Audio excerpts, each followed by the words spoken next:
There, when the temple that Solomon built was finished, I believe, about a month before it was dedicated, about a month before it was finished, implying that it may be dedicated while really some saints are on this side of the veil.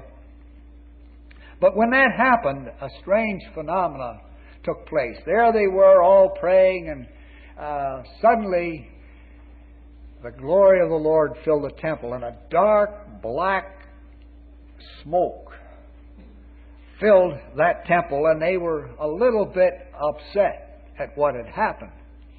But when Solomon saw it, he was pleased. He said, "Why, that's just what the Lord said. He would dwell in the thick darkness." And the same thing happened really in Exodus 40, verse 34 and 35. When the tabernacle was completed, the smoke from God's glory, a thick dark smoke, filled the tabernacle.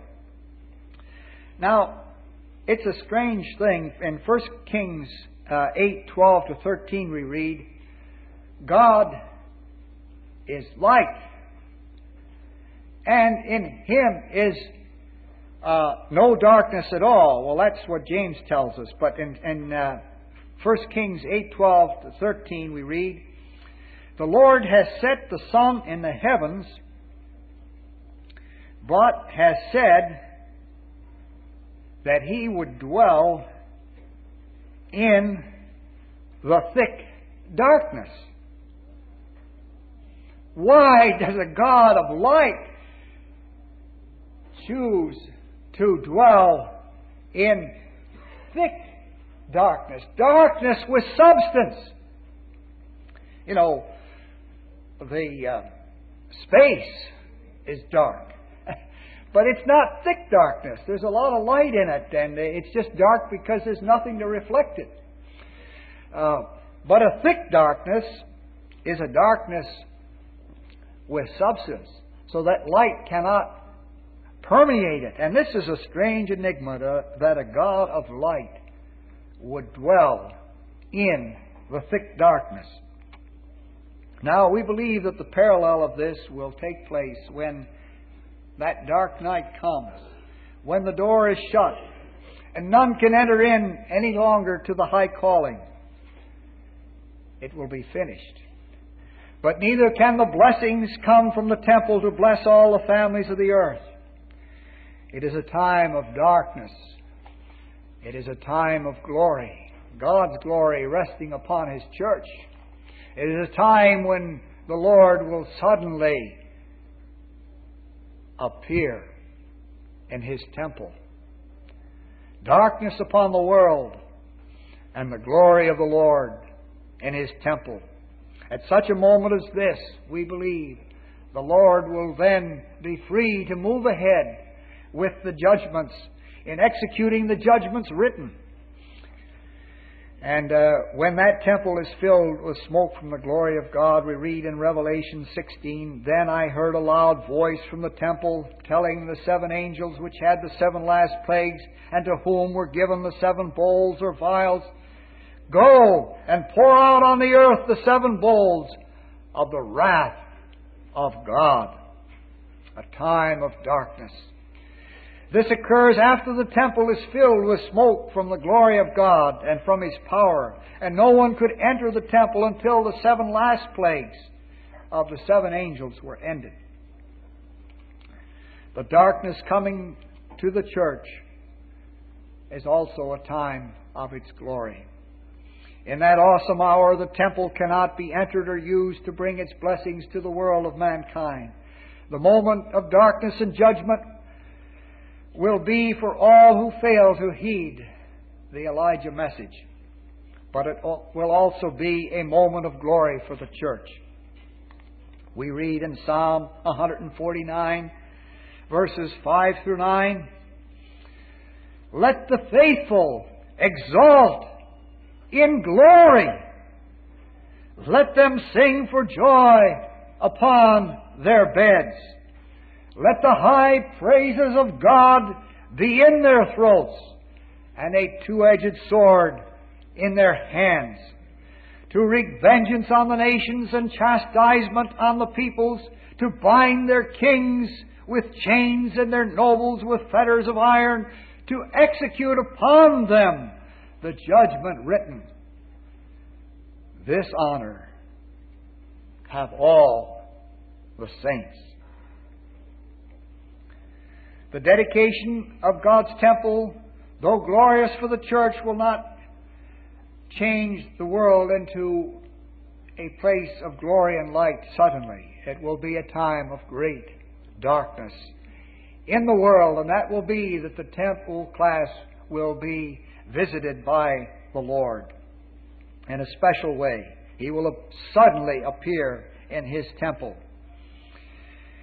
In that dark night, the last members of the church will finish their course, even as John the Baptist died in the night. But let none despair.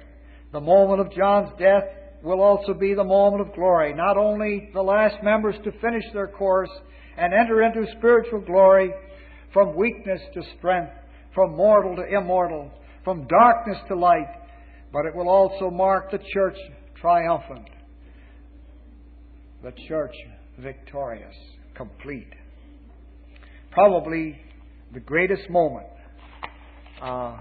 in the church's experience, in the world's experience, and also the crowning moment of God, which our study gets into. And in Malachi's study, he says, who can abide the day of His coming? Malachi 3:2. This is a time in which there would be a special testing. The coming, of course, has to do with the whole early period of the parousia in which the Lord is present. The suddenly coming to His temple, we believe, is an additional point, as Brother Russell says, when the church is complete and Christ will manifest Himself in His temple. But the period of His presence is going to also be a time of great trial. He's going to refine the sons of Levi, the Levitical priesthood. The returned Lord is like a refiner's fire and fuller's soap. He will sit as a refiner and purifier of silver, and He will purify the sons of Levi and refine them like gold and silver, till they present what? Right offerings before the Lord.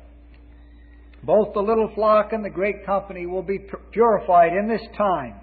And when this work is complete, then Malachi 3:4 will apply, when they will offer the offering of Judah and Jerusalem will be pleased to the Lord as in the days of old, as in the former days. Judah and Jerusalem here picture natural Israel, which gradually include all mankind, who will be the Lord's people, and who, as Brother Russell suggests, will go from restitution to restitution. And of course, this will also be a time of judgment for the sorcerers, the false swearers, the adulterers, and those who oppress the hireling. The great corporations, the monopolies, the banking systems, yes, all of these forces that have used this world for positions of power and aggrandizement, much as Brother George spoke about this morning. Those who are busy in the worship of Mammon. Then we go on to Malachi 3:6-12. Here the prophet turns to Jacob, the natural children of Israel, and reminds them of his changelessness and how both they and their fathers were fickle in their devotion to Him and in righteousness. And he pleads with them, return to me, as a father would plead with his son. And the way of return is too long, too far, too difficult. It is easier to stay in the ruts that Satan has grooved out for the world, but God no less encourages all to return to Him, to bring all of their tithes into His storehouse, and then observe the blessings that He would pour out upon them, when He would open the windows of heaven and pour them out a blessing that they could not receive.